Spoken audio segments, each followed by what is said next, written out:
Hola, en esta 11ª sesión de nuestro curso de Introducción al Pensamiento Matemático, pues vamos a hablar un poquito más de gráficas y funciones, ya que hemos visto que aquí hay varias dudas.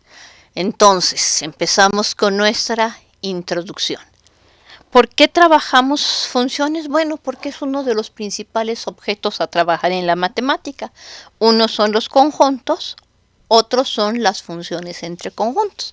A los conjuntos les vamos a ir dando propiedades y nos vamos a preguntar por aquellas funciones que cumplan ciertas propiedades para hacer lo que llamamos una clasificación. Entonces, con esta clasificación, pues vamos a distinguir los distintos conjuntos de números, vamos a distinguir distintos tipos de plano, distintas álgebras, distintas geometrías, vamos a distinguir topologías, análisis, una innumerable cantidad de cosas, y también vamos a ponerlo como un lenguaje con el cual nos podemos comunicar, ya sea entre nosotros o con científicos o ingenieros de otras áreas.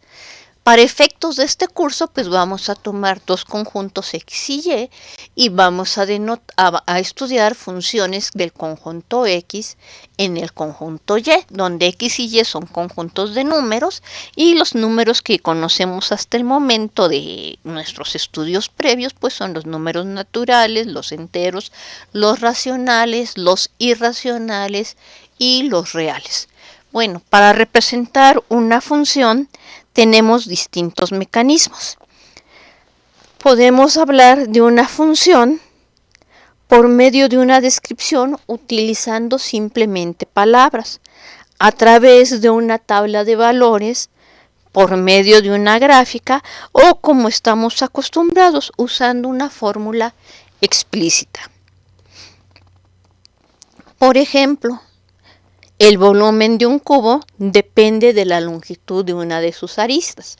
¿Por qué? Porque un cubo, todas sus aristas son iguales y su volumen es la medida de este lado o arista elevado al cubo. Entonces decimos, el volumen es una función del lado. El área de un círculo depende de su radio. Entonces Arquímedes muestra que el área del círculo es igual a la razón que hay entre la circunferencia y su diámetro, que es lo que llamamos el número pi, y el cuadrado de su radio. En hora que estamos en esta pandemia, pues también tenemos que el costo de enviar un paquete por correo o por paquetería depende del tamaño o bien del peso que éste posea. Entonces, cada uno de estos estamos dando una descripción en términos de palabras, donde nuestras variables son longitud, radio y en este caso peso, y lo que obtenemos, lo que depende de ellas son el volumen, el área o bien el costo. Bueno, desde el punto de vista formal de la teoría de conjuntos, si tenemos dos conjuntos no vacíos X y Y, una función del conjunto X en el conjunto Y es un subconjunto del producto cruz de X con Y. ¿De acuerdo? Entonces está formado por algunos pares ordenados de manera que se cumple lo siguiente. Entonces voy a suponer que el dominio de la relación es el conjunto X mayúscula y entonces para cada elemento del conjunto X mayúscula tenemos un elemento Y en el conjunto Y mayúscula, de manera que el par ordenado XY es un elemento de esta relación, pero además este elemento Y minúscula es único. En otras palabras, si XY y XY' son dos elementos de esta relación F, necesariamente Y y Y' son iguales. Es decir, el elemento imagen es único. Y entonces esta notación simplemente significa que estamos tomando los pares ordenados xf de x, donde x varía en el conjunto de las x. A esto posteriormente lo vamos a llamar la gráfica de la función. En realidad esto es la función desde el punto de vista de la teoría de conjuntos. Bueno, para fines prácticos, que es lo que estamos acostumbrados a trabajar, dados dos conjuntos cualesquiera, una función del conjunto x en el conjunto y, para cada elemento de x se cumple lo siguiente. A cada elemento de x le asocia exactamente un elemento de y en este caso decimos que f de x es igual a y. Y si tuviera algún punto fuera del dominio de definición, entonces no le estoy asociando nada a x. Entonces decimos, bueno, f no está definida en el conjunto x. Entonces, ¿a qué me refiero con esto? Entonces, por ejemplo, si yo quiero decir, pues miren, voy a tomar la función de los números reales en los números reales, que a cada número real x le asocia su recíproco, también conocido como el inverso multiplicativo. ¿Y qué queremos hacer? Bueno, pues queremos ver cuándo esto está bien definido. Y es, mira, pues solamente podemos sacar el recíproco de un número cuando este número es diferente de 0. Entonces tenemos que la función f está bien definida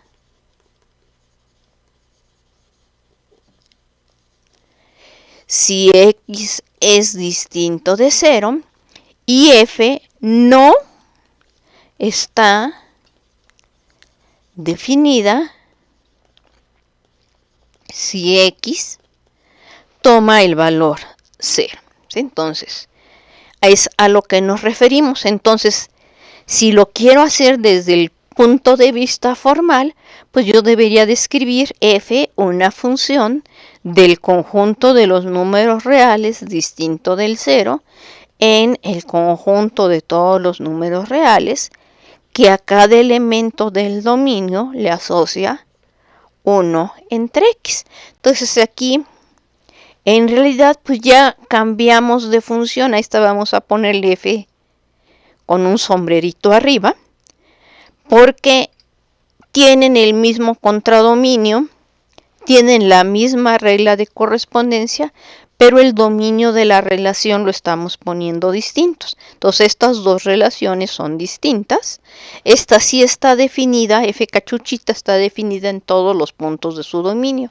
Aquí lo que tendríamos es que el dominio de f son todos los números reales salvo el 0.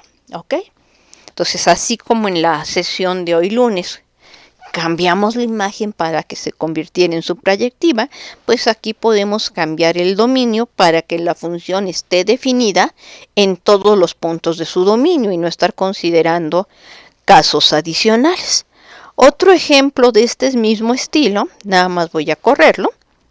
Entonces, por ejemplo, podemos definir g de los números reales en los números reales, dado por g en un elemento x, va a ser x menos 5 por x cuadrada menos 25.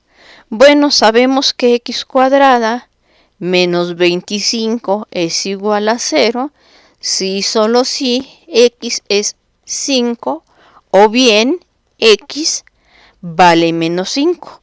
Por lo que el dominio de la función g son todos los números reales diferentes de menos 5 y de 5. De entrada, esto es el dominio de la función g, porque un cociente de números está definido cuando el denominador es distinto de 0.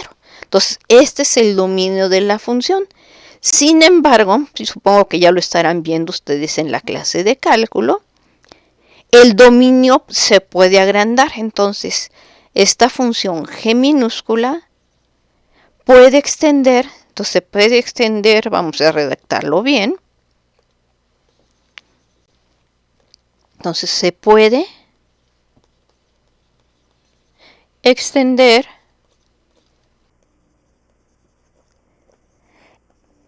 el dominio de g minúscula para obtener una nueva función g mayúscula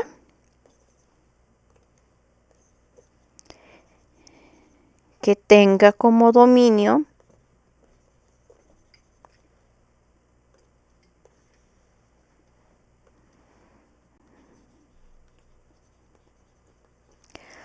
todos los números reales diferentes de menos 5. Entonces, estamos aumentando el dominio de la función un puntito más.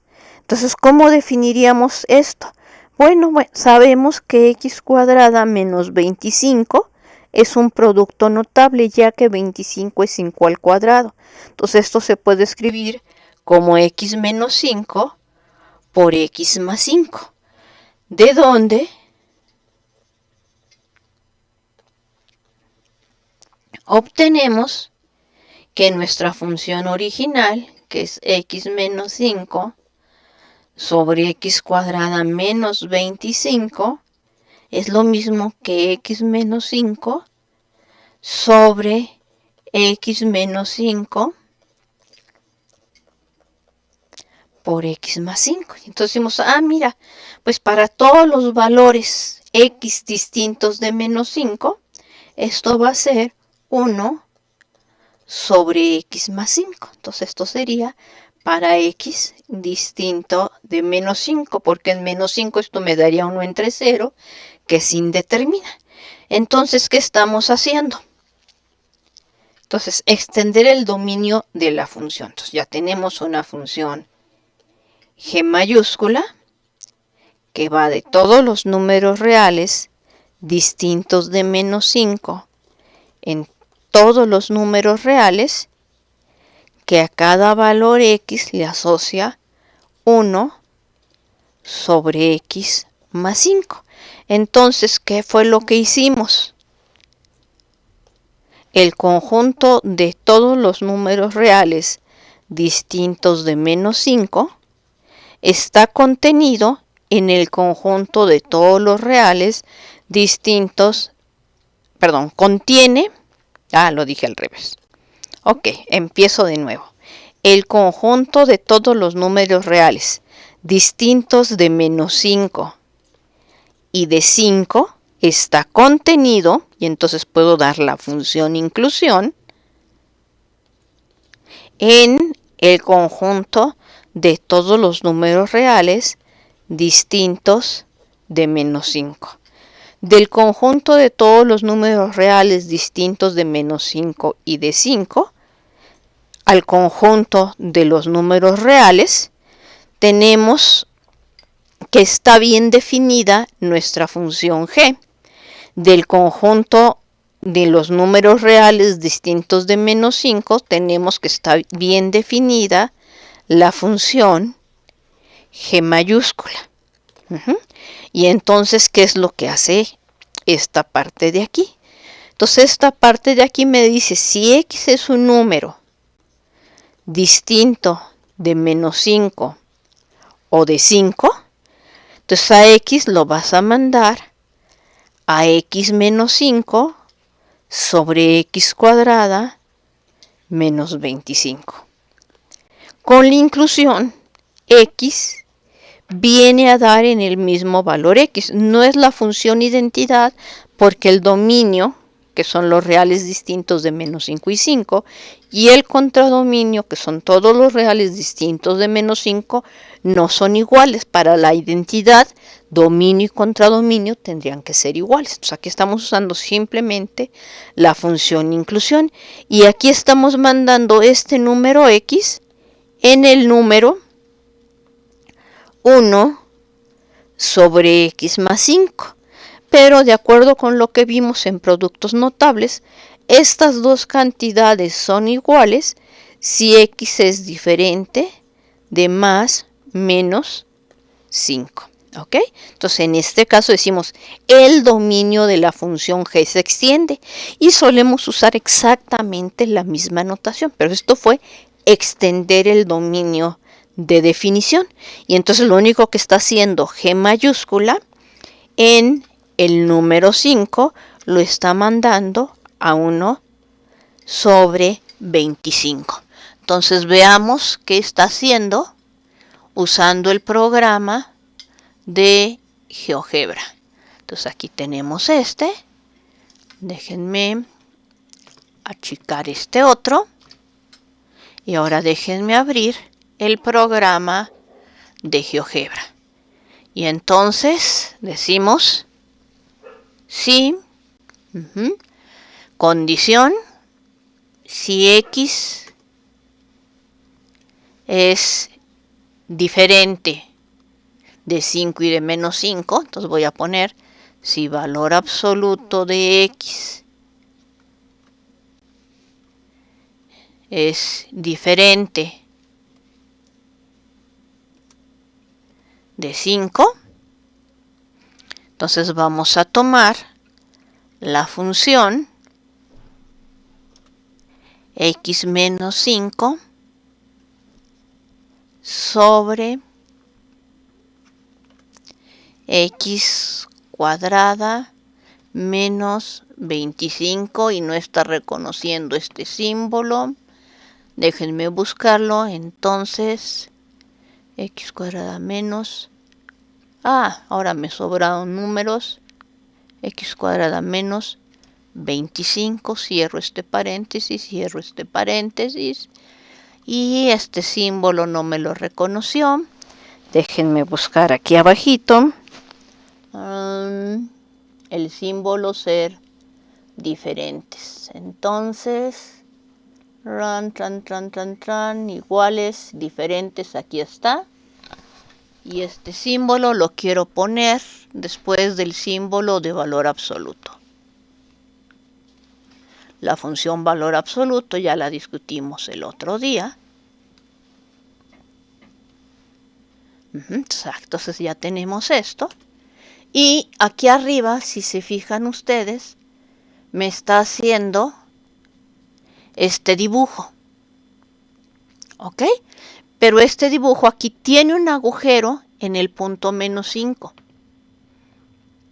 Y no podemos extender la función a que tome un valor aquí, ya que por un lado está creciendo arbitrariamente y por el otro está decreciendo arbitrariamente. Si yo le digo que me grafique el punto 5 y esta función, ¿cómo se llamó? No aquí en GeoGebra, ¿cómo se llamó esta función? F. Entonces, si yo aquí le pido que me grafique el punto 5, f de 5,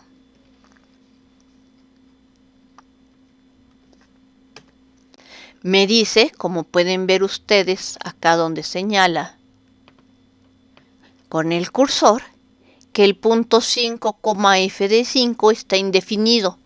¿Por qué?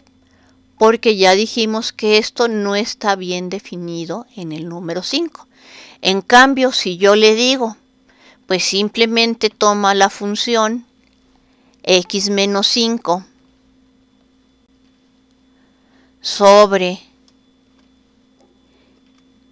x cuadrada menos 25, fíjense que el dibujo de esta gráfica lo hizo en azul, hice encima sobre el rojo. Mientras la otra gráfica tenía aquí un agujero porque no estaba definida, si aquí yo le digo que me dibuje el punto 5, G de 5, perdón, ok, me vuelvo a decir no está definido.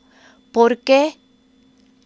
Porque se está anulando el denominador, o sea, hiciste esto en el dominio de definición.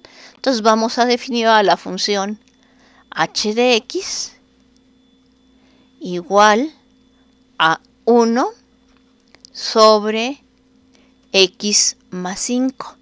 Y esto nos va a poner otro color naranja encima de los dos anteriores.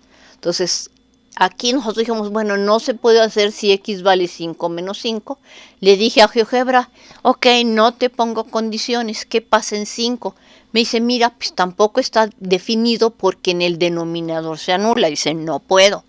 Pero si yo le digo, hazme 1 sobre x más 5, que es lo que obtengo al simplificar, y ahora le digo, dime quién es el punto 5,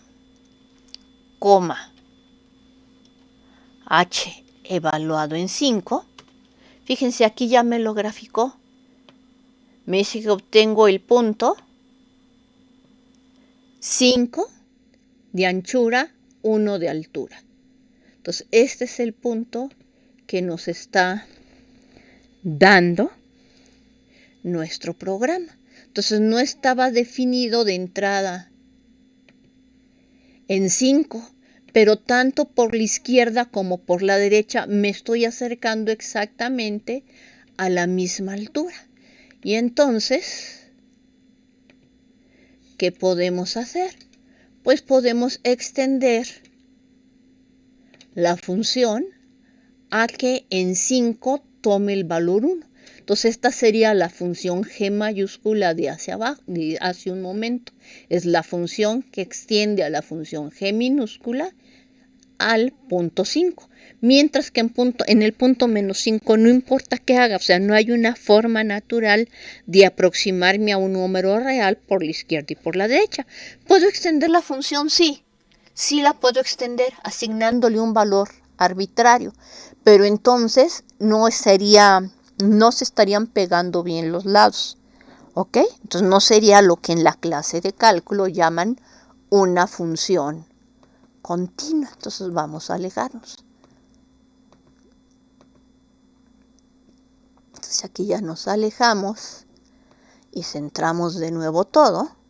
Entonces fíjense que yo no puedo, como hice hace un momento, tomar el lado izquierdo y el lado derecho de la gráfica y ver hacia qué valor se aproximan, como aquí.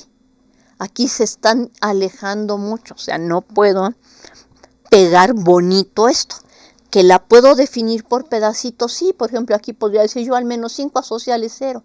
Entonces aquí tendré un pedazo, aquí tendré un punto y aquí tendría lo demás. Sí se puede hacer, pero no sería continuo. Cuando hablamos de extender una función, sobre todo en la clase de cálculo, nos referimos a extender continuamente, es decir, extender sin que se rompa la gráfica de la función. Entonces la palabra rompa es una palabra intuitiva, pero es como entendemos esto, ¿ok? Entonces, ahí pueden ver toda esta situación. Muy bien, entonces, ya dijimos, entonces con esto, ¿qué significa dar el dominio de una función?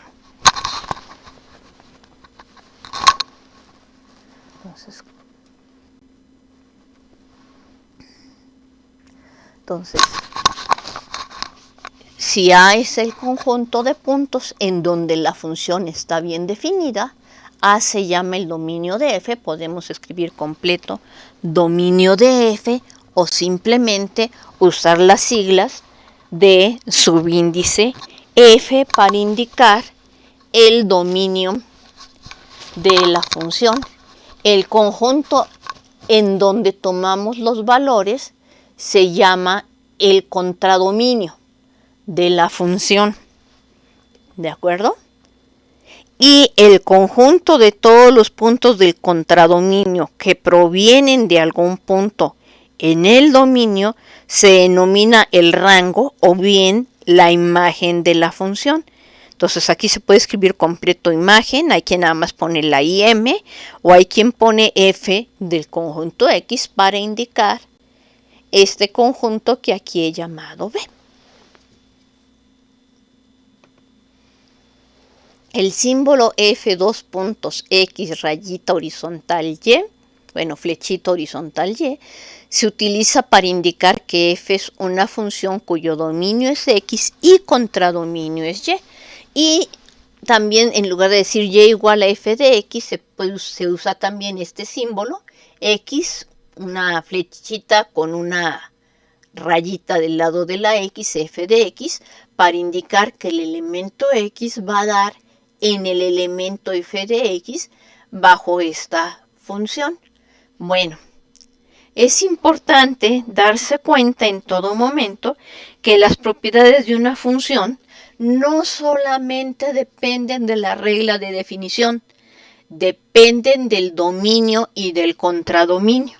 Entonces, dos funciones son iguales si solamente si tienen mismo dominio, mismo contradominio y misma regla de correspondencia.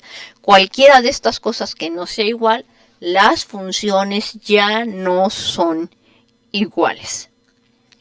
Convenio no escrito. Cuando nada más nos den una fórmula y no nos digan quién es el dominio, entonces, así como hizo hace un rato GeoGebra, dice, pues te lo voy a calcular en donde la fórmula tenga sentido. Y ese es el dominio de definición. Entonces, es el mayor conjunto de valores de la variable X para los cuales la expresión o regla de correspondencia F de X tiene sentido. Aquí, como estamos hablando de números reales, tiene sentido como número real. Entonces, este conjunto se llama el dominio natural de la función. Posteriormente van a definir funciones en R2, R3, Rn, R infinito, los complejos, en funciones de conjuntos, en muchas otras formas, pero para efectos de esta sesión estamos hablando de subconjuntos de los números reales. Un símbolo que representa un número arbitrario en el dominio se llama la variable independiente.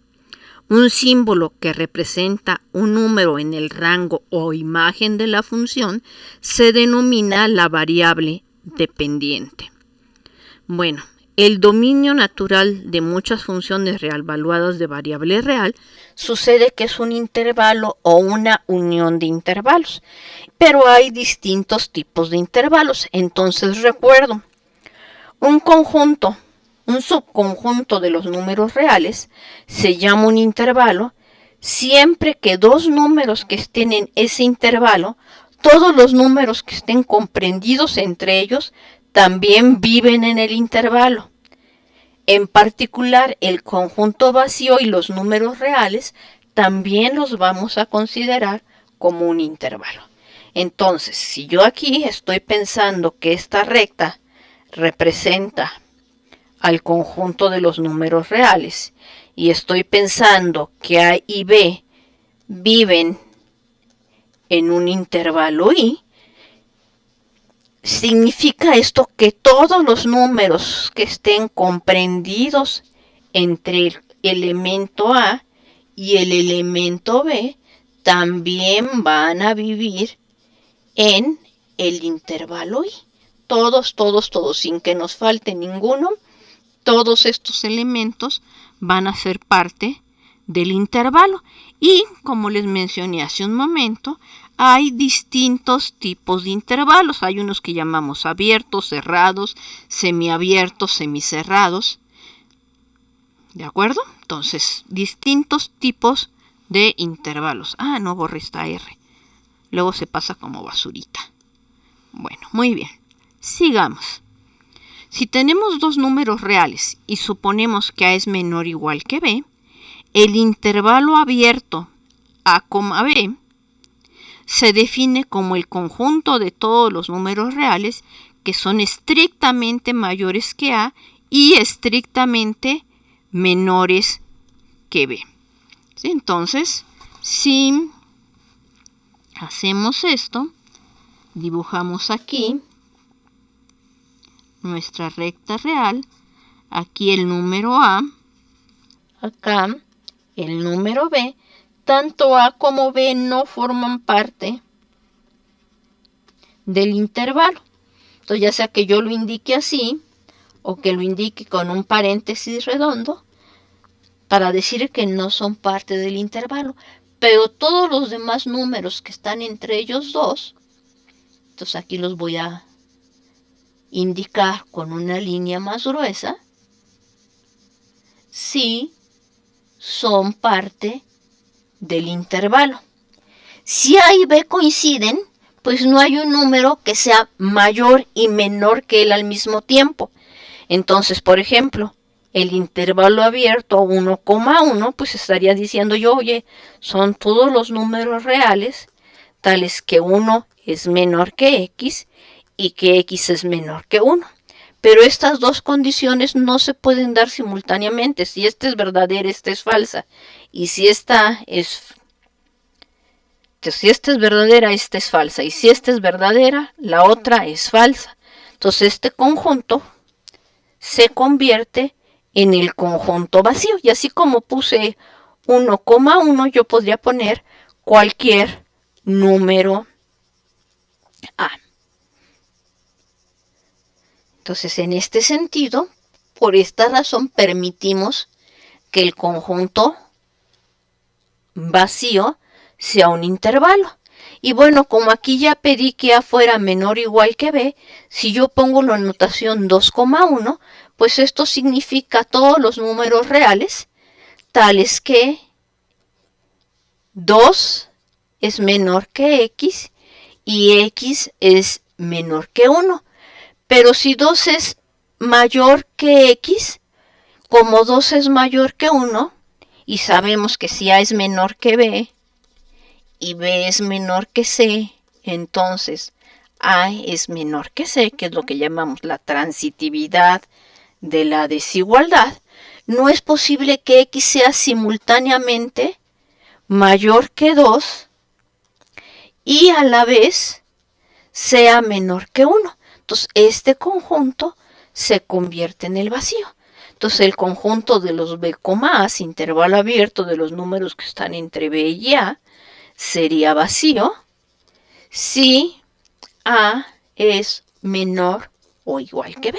Entonces, cuando usen su notación, tengan cuidado, porque esto es lo que significa poner este número primero y este número después. Son todos los números reales que son mayores que A y menores que B. Que de repente quieren decir el intervalo 1, 2 y ponen 2, 1, pero no es lo mismo. Y cuando estén hablando de intervalos, bueno, se puede sobreentender esto, o sea, dicen el subconjunto de los números reales con esta propiedad, para que no lo confundan con la notación de par ordenado. Algunos profesores para el intervalo abierto, pues usan esta otra notación, poniendo los paréntesis, abriéndose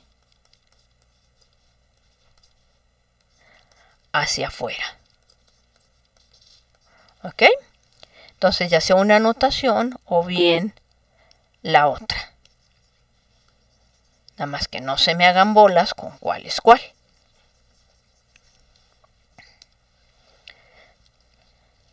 Entonces aquí ya está nuestra primera definición. Nuestra segunda definición, el intervalo cerrados con extremos A y B, donde de nuevo A es menor o igual que B, lo denotaremos corchetes, entre corchetes ponemos A, B, y es el conjunto de todos los números reales que son mayores o iguales que A y menores o iguales que B. Noten que si A y B coinciden, ya el conjunto tiene un punto, porque permiten que A sea mayor o igual que A, entonces, y menor o igual que B. Entonces, el punto A cumple la condición. Si A y B son iguales. Perfecto. ¿Y cómo quedaría representado en este caso? Bueno, pues tenemos la recta real, tenemos el número A, tenemos el número B. Ahora sí permitimos que este punto esté contenido, ya sea que yo rellene el punto, y estoy permitiendo que todos los valores que están entre A y B formen parte del conjunto. Ya sea que use yo esta notación o que tengo aquí A, tengo B, pongo el corchete cerrado de este lado, pongo el corchete cerrado de este otro y permito, marco de alguna forma, haciéndolo más grueso, achurándolo, poniéndolo de otro color, como ustedes gusten, allá es a gusto del cliente, admitir todos los números que están entre el número A y el número B. Entonces, intervalo abierto no incluye los extremos. Intervalo cerrado sí incluye los extremos. Ah, ok. ¿Y se vale que uno sea cerrado y el otro sea abierto? Sí. Y entonces estos intervalos los llamamos intervalos semiabiertos o bien intervalos semicerrados. Veamos a continuación. El intervalo abierto por la derecha y cerrado por la izquierda.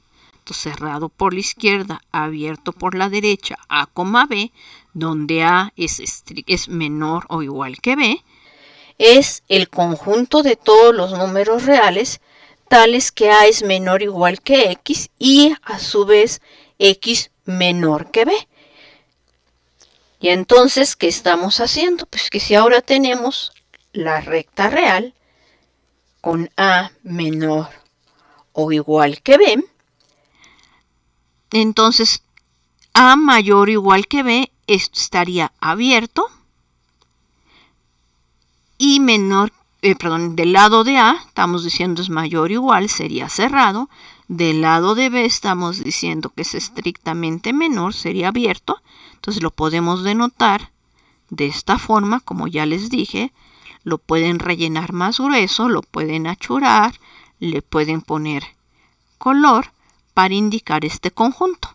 O bien de este lado ponen el punto cerrado, de este lado ponen el punto abierto y dicen pues son todos los elementos que están contenidos entre el punto A y el punto B. Entonces no me interesa qué notación utilicen, siempre y cuando quede claro de qué lado va cerrado y de qué lado va abierto. Entonces, si se fijan, si usan esta notación, pues están llevando el mismo orden de los paréntesis. Y también lo pueden tener haciéndolo abierto por el lado izquierdo y cerrado por el lado derecho. Ok, A menor o si A es igual a B, este conjunto es vacío porque A no puede ser menor o igual que X y X estrictamente menor que A. O sea, A no puede ser al mismo tiempo mayor que el mismo y menor o igual que el mismo o mayor y menor. Entonces no se puede. Entonces este conjunto sería vacío. Entonces si lo hacemos abierto por un lado y cerrado por el otro, pues de manera similar aquí tendría abierto del lado de A, cerrado del lado de B y estaría considerando todos los elementos que están entre uno y otro. O usando la otra notación, este abierto, este cerrado y tomando todos los puntos que viven entre ellos dos. ¿Ok? Y cerrado y abierto. Y de nuevo, si A y B coinciden, este conjunto es el conjunto vacío. Y entonces me dicen, oye, pero ninguno de estos casos incluye a los reales. Ok. Ni a los semirrayos. Ok. Entonces vamos a ver qué tenemos que hacer en estos casos. Y es extender nuestra definición. Entonces vamos a borrar para que estas rayitas no salgan en la siguiente diapositiva. Entonces estoy borrando mi pizarrón.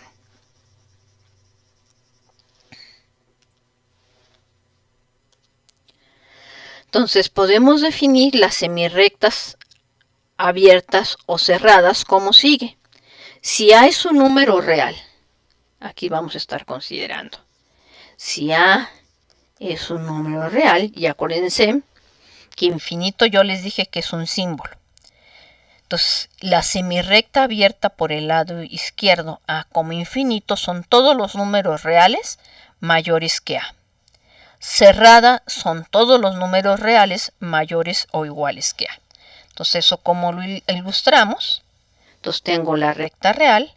El primer caso sería de A a infinito. Es simplemente tomas todos los números reales mayores que A. O sea, de aquí para el real, hacia el lado derecho, son todos. Entonces, esta es semirrecta abierta del lado izquierdo. Estamos considerando todos los números reales que son mayores que A, ya sea que ponga esta notación o la de la bolita. Y si lo quiero cerrado, pues significa que estoy incluyendo el punto A y estoy considerando todos los números reales que son mayores o iguales que el número A.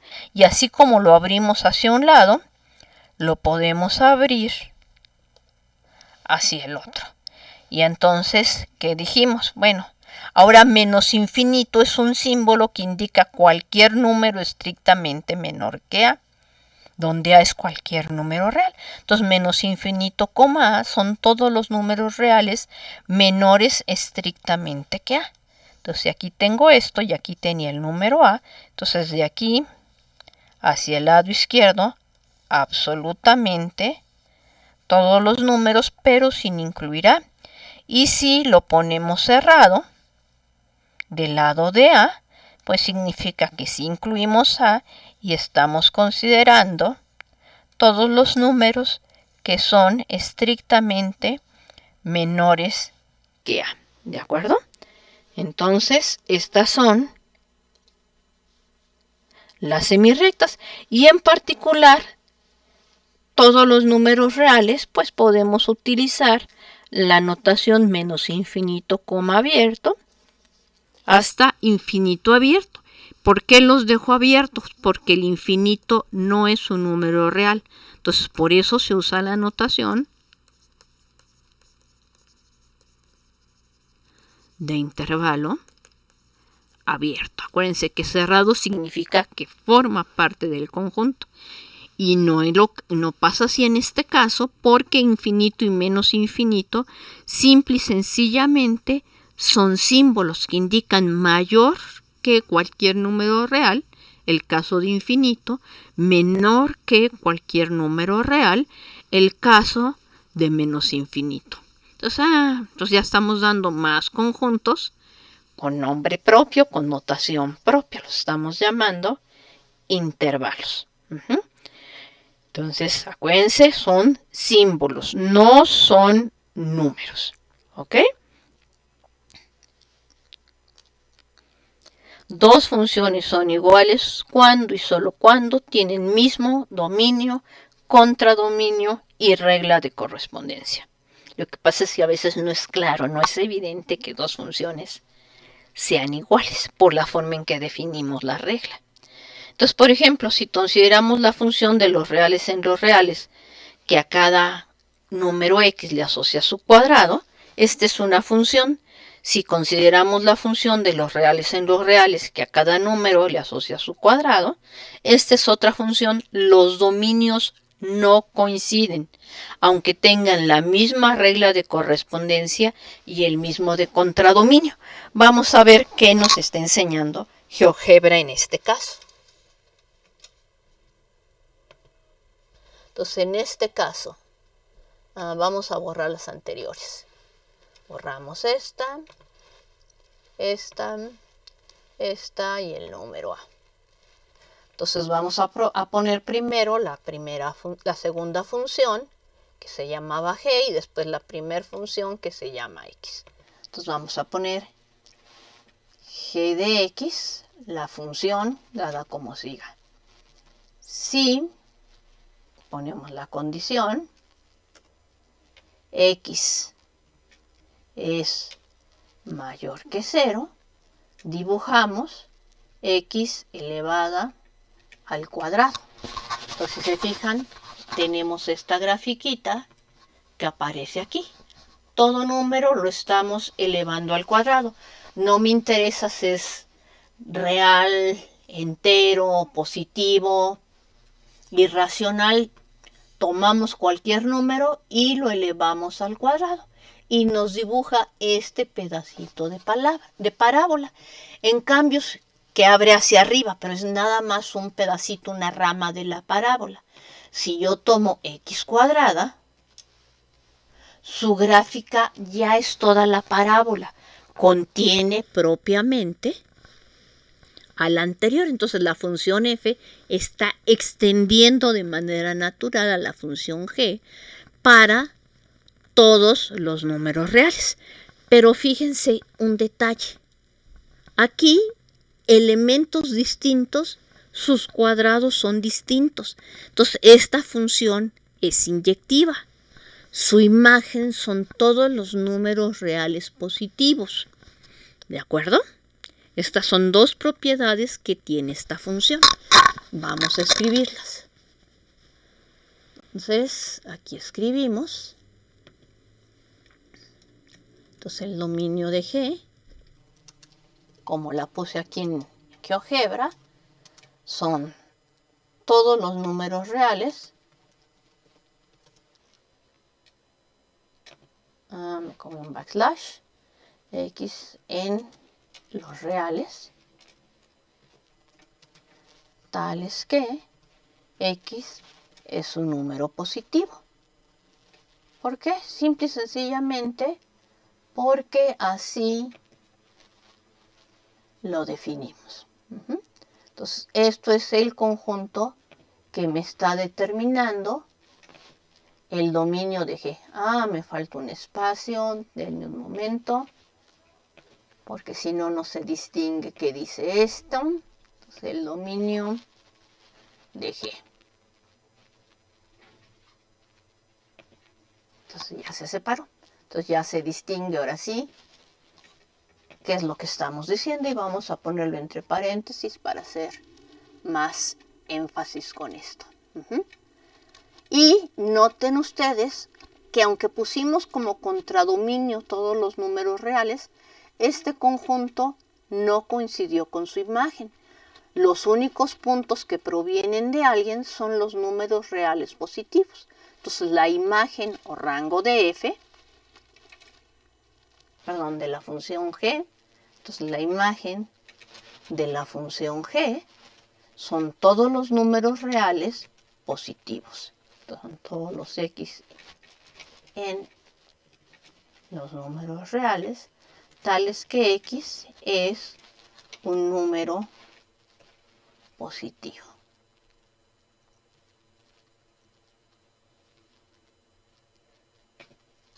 Entonces ya tenemos esto aquí. Que no se ve la letra, déjenme corregirlo y hacerlo más grande. Ahora sí ya se ve la letra. Muy bien. Entonces este es el dominio de G y esta es la imagen de G. Por otro lado dijimos, si en lugar de G consideramos, antes de eso se me estaba olvidando. Antes de eso. Noten que la función G, vamos a poner más texto.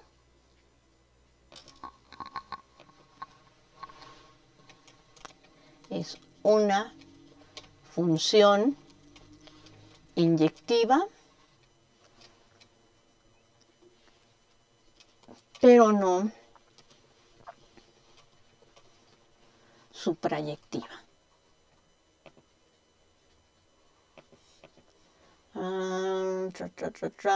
¿Qué me faltó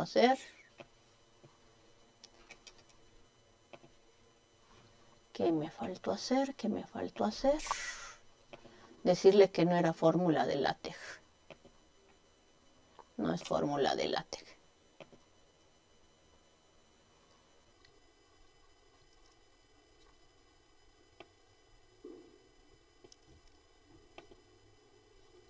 G es una función inyectiva, pero no es suprayectiva.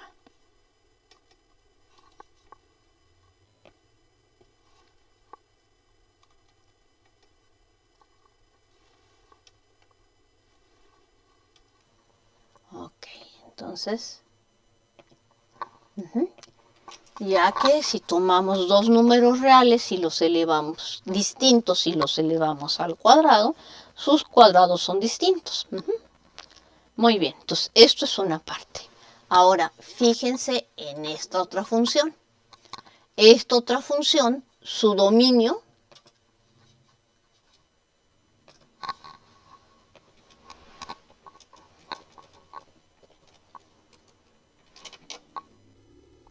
sí son todos los números reales.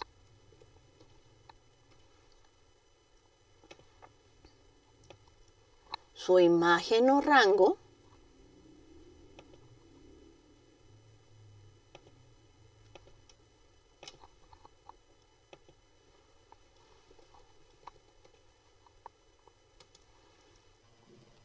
son todos los números reales positivos. Entonces vamos a usar la notación que ya aprendimos a usar. Entonces ahora sí incluyo al 0 porque 0 al cuadrado es 0. Y nos vamos hasta el infinito. El infinito abierto. No es inyectiva, por ejemplo, porque 2 y menos 2 tienen la misma imagen. Entonces, pero la función f no es inyectiva. Como por ejemplo, f evaluado en 1 me da lo mismo que 1 al cuadrado, que es 1, y esto sería lo mismo que menos 1 al cuadrado, que es f en menos 1. Entonces extendimos el dominio, pero perdimos la condición de ser inyectiva.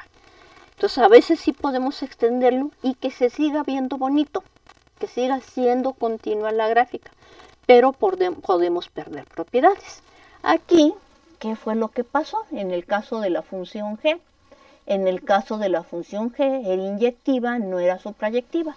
Si la quiero convertir en suprayectiva, pues simplemente tengo que cambiar el contradominio por los números que son reales y estrictamente positivos. ¿Ok? Entonces, vamos a ver qué sucede ahora.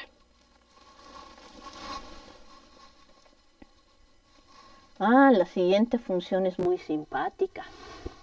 Consideren la función de los reales en los reales, que manda al número 1 a cada número racional y al número menos 1 a cada número real que no es racional. ¡Wow! ¿Qué dirá GeoGebra? Vamos a ver qué dice GeoGebra en este caso. Entonces no quiero ni a G, ni quiero a F, ni quiero los textos que tengo hasta el momento. Entonces vamos a definir una función por partes. Entonces va a ser 1 si x es racional y h de x es igual a menos 1 si x es irracional. Paz. Entonces, vamos a hacerlo por partes. Primero voy a hacer la primera parte. Entonces, sí, vamos a poner la condición. Si x pertenece al conjunto de los números racionales y no lo tengo definido aquí como conjunto. Si x es un número racional,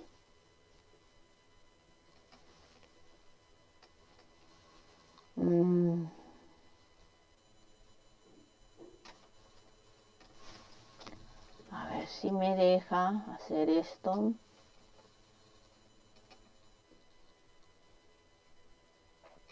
Entonces, y asociamos el 1. Y no me dejó. Ok. Bueno, entonces, déjenme explicarlo de otra forma.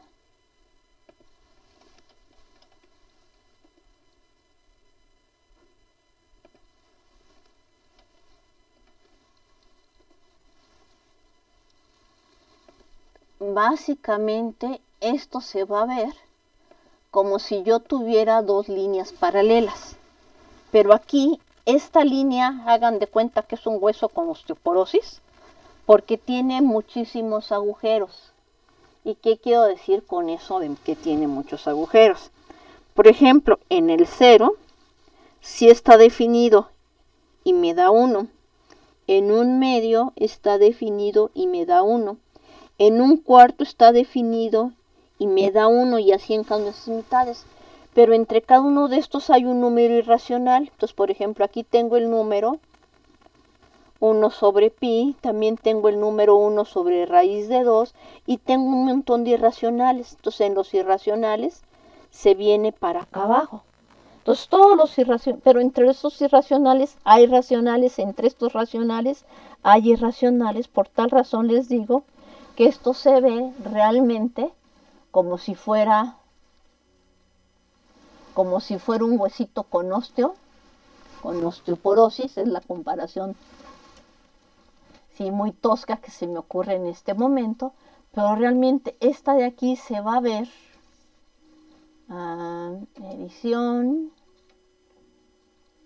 propiedades del objeto, estilo de trazo, se va a ver como si estuviera punteadita.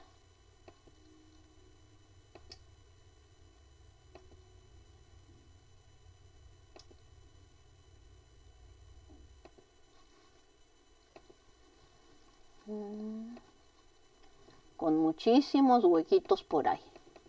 Entonces yo estaría viendo algo así si lo meto al microscopio. Pero también la otra, la de aquí abajo, tendría un agujero en cada número racional. Entonces esta otra también la estaría viendo como algo con muchísimos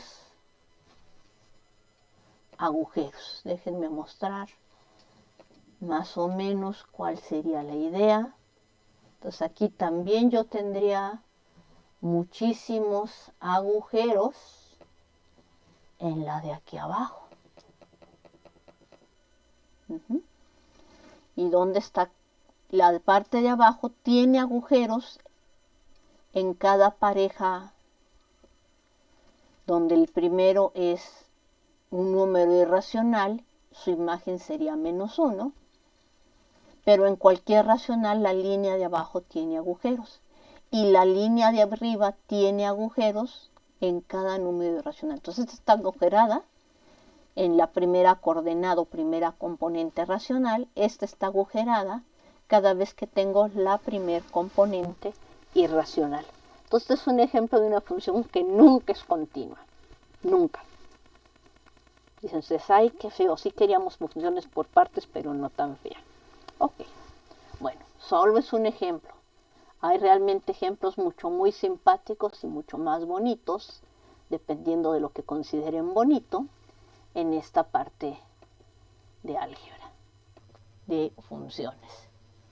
Por ejemplo, x cuadrada más 5x más 6, pues está definida para cada valor x distinto de -3. Su dominio son todos los números reales distintos de -3. ¿Y quién sería su contradominio? Pues es un subconjunto de los números reales. ¿Cómo se vería esta función? Entonces estamos diciendo que es x cuadrada más 5x más 6 sobre x menos 3. ¿Sobre x menos 3 o sobre x más 3? Ya me hice bolas. Sobre x más 3. Ok, entonces sobre, vamos a corregirla. Este signo de menos lo corregimos con un signo de más. Y esto es un pedazo de la gráfica de la función. Entonces dices, ¿cómo que un pedazo? Sí. Vamos a alejarnos y vamos a tratar de ver qué está pasando aquí.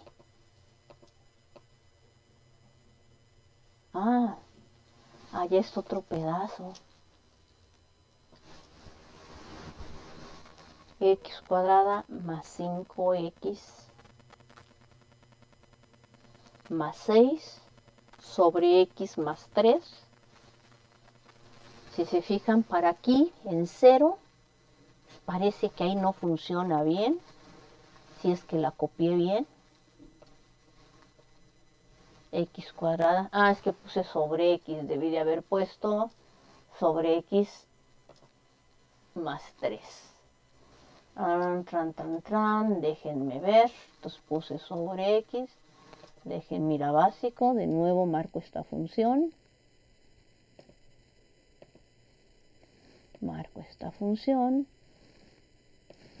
Me comí los paréntesis, sobre x más 3. Paz.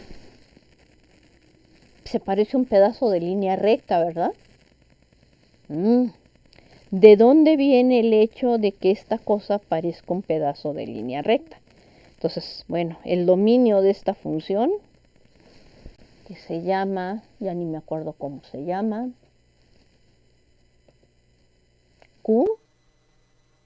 Entonces, el dominio de esta función Q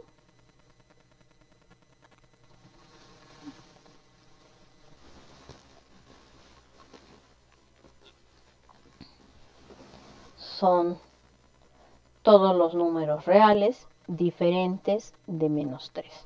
¿Por qué? Porque Q de x estamos diciendo que es x cuadrada más 5x más 6 sobre x más 3. El denominador se anula cuando x vale menos 3. Entonces este número queda fuera del dominio de la función. ¿Ok? Entonces aquí en menos 3, en el punto menos 3, tenemos un agujero. Pero si se fijan, si nos aproximamos tanto por un lado como por el otro, parece que sí podemos rellenar este pedazo para que se vuelva continuo. ¿Ok? Entonces de entrada no está definida ahí, pero se podría extender bonito. ¿Por qué lo podemos extender bonito? Porque arriba tenemos el producto notable, x más 2 por x más 3, y estamos dividiendo sobre x más 3. Entonces esto coincide con x más 2, siempre y cuando x sea distinto de menos 3. ¿Por qué? Porque cuando x vale menos 3, este no está definido y este otro sí está definido. Y entonces cuando x vale menos 3, el valor que le estaríamos asociando sería menos 1. Pero esa es otra función, que sería una cuya gráfica sería y igual a x más 2, que corresponde a una línea recta. Entonces la función que extiende a q, a todos los números reales, sería la que a cada valor x le asocia a x más 2. Entonces el dominio de q minúscula son todos los reales distintos de menos 3 y su imagen son todos los números reales distintos de menos 1. Para q mayúscula, el dominio y la imagen son todos los números reales. ¿Ok? Entonces estos son ejemplos de cómo se están comportando nuestras bonitas funciones. Entonces las funciones no son iguales porque sus dominios no coinciden, aunque la regla de correspondencia tenga exactamente el mismo comportamiento. Se me olvidó borrar. Bueno, borro aquí encima.